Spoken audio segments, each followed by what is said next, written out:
One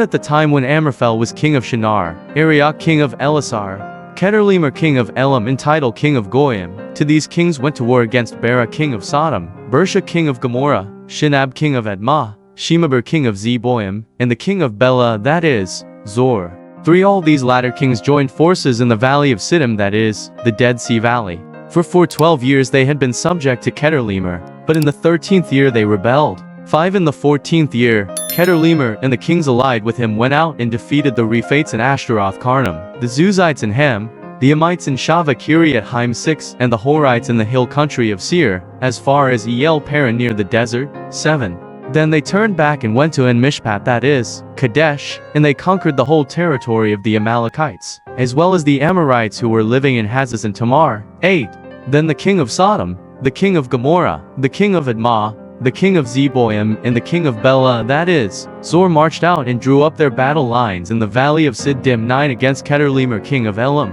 Tidal king of Goyim, Amraphel king of Shinar, and Arioch king of Elasar for kings against 5. 10 Now the valley of Siddim was full of tar pits, and when the kings of Sodom and Gomorrah fled, some of the men fell into them, and the rest fled to the hills. 11 The 4 kings seized all the goods of Sodom and Gomorrah and all their food, then they went away. 12 They also carried off Abram's nephew Lot and his possessions, since he was living in Sodom. 13 A man who had escaped came and reported this to Abram the Hebrew. Now Abram was living near the great trees of Mamre the Amorite, a brother of Eshcol and Aner, all of whom were allied with Abram. 14 When Abram heard that his relative had been taken captive, he called out the 318 trained men born in his household and went in pursuit as far as Dan. 15 During the night Abram divided his men to attack them, and he routed them, pursuing them as far as Hobah, north of Damascus. 16 He recovered all the goods and brought back his relative Lot and his possessions, together with the women and the other people.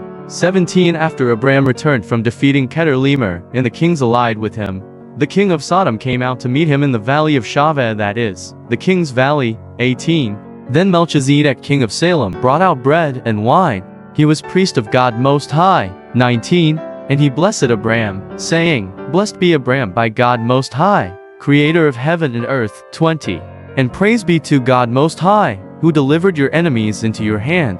Then Abram gave him 1/10 of everything. 21 The king of Sodom said to Abram, Give me the people and keep the goods for yourself. 22 But Abram said to the king of Sodom, With raised hand I have sworn an oath to the Lord, God Most High, creator of heaven and earth. 23 That I will accept nothing belonging to you, not even a thread or the strap of a sandal, so that you will never be able to say, I made Abram rich. 24 I will accept nothing but what my men have eaten, and the share that belongs to the men who went with me to Aner, Eshcol, and Mamre. Let them have their share.